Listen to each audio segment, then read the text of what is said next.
दाखल करण्यासाठी आता उरले शेवटचे 3 दिवस. मात्र सर्वच प्रमुख राजकीय पक्षाकडून उमेदवार यादी जाहीर होईना. बंडखोरी टाळण्यासाठी राजकीय पक्षांकडून आस्ते कदम. शिवसेना उद्धव बाळासाहेब ठाकरे पक्षाची उमेदवार यादीही लांबणीवर. राष्ट्रवादी काँग्रेस दोन्ही शिवसेनेच्या उमेदवारांकडूनही सावध भूमिका. संभाव्य बंडखोरी टाळणे राजकीय पक्षांपुढे मोठं आव्हान.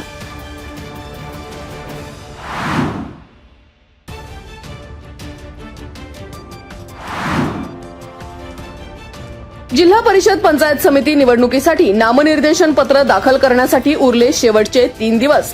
सोमवार, मंगळवार आणि बुधवार या 3 दिवसात उमेदवारी अर्ज दाखल करण्यावर उमेदवार देणार भर. महाविकास आघाडी आणि महायुती होण्याबाबत संदिग्धता. एकीकडे अनेकांना तिकिटाची प्रतीक्षा तर दुसरीकडे स्थानिक नेत्यांमध्ये खलबत सुरू.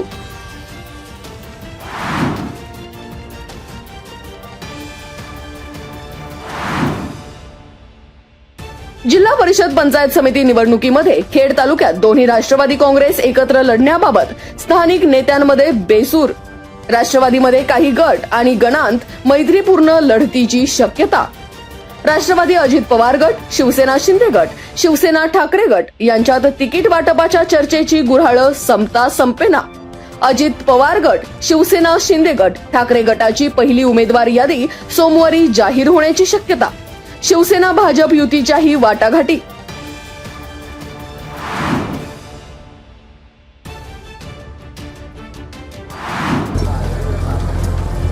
उद्या माझ्या गावी वराळे येथे राज्याचे उपमुख्यमंत्री आणि राष्ट्रवादी काँग्रेस पक्षाचे राष्ट्रीय अध्यक्ष अजितदादा पवार यांच्या उपस्थितीमध्ये मी पुन्हा एकदा स्वग्रही म्हणजे राष्ट्रवादी काँग्रेस पक्षामध्ये येतो आहे.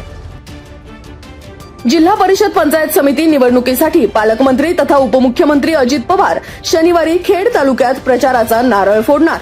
जिल्हा परिषदेच्या पाईट आंबेठाण गटातील वराळे येथे अजितदादाच्या प्रमुख उपस्थितीमध्ये भारतीय जनता पक्षाचे माजी जिल्हाध्यक्ष आणि जिल्हा परिषदेचे माजी सदस्य शरद बुट्टे पाटील यांची राष्ट्रवादी काँग्रेस पक्षात घरवापसी होणार.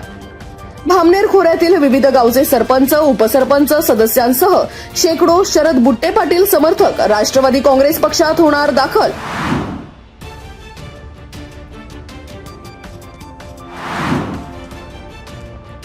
कुरोळी गावच्या स्पायसर चौकात सिग्नलला उभ्या असलेल्या कामगाराला भरधाव टेम्पोची धडक. अपघातात 36 वर्षीय तरुण गंभीर जखमी. कामगार नितीन भरत कांबळे वय वर्ष 36, सध्या राहणार मेदनकरवाडी, मूळ राहणार लातूर याला अपघातात गंभीर दुखापत. 17 जानेवारी रोजी दुपारी 3च्या सुमारास झाला अपघात. कामगार नितीन कांबळे याच्या हाताला, छातीला दुखापत झाल्याने रुग्णालयात उपचार सुरू.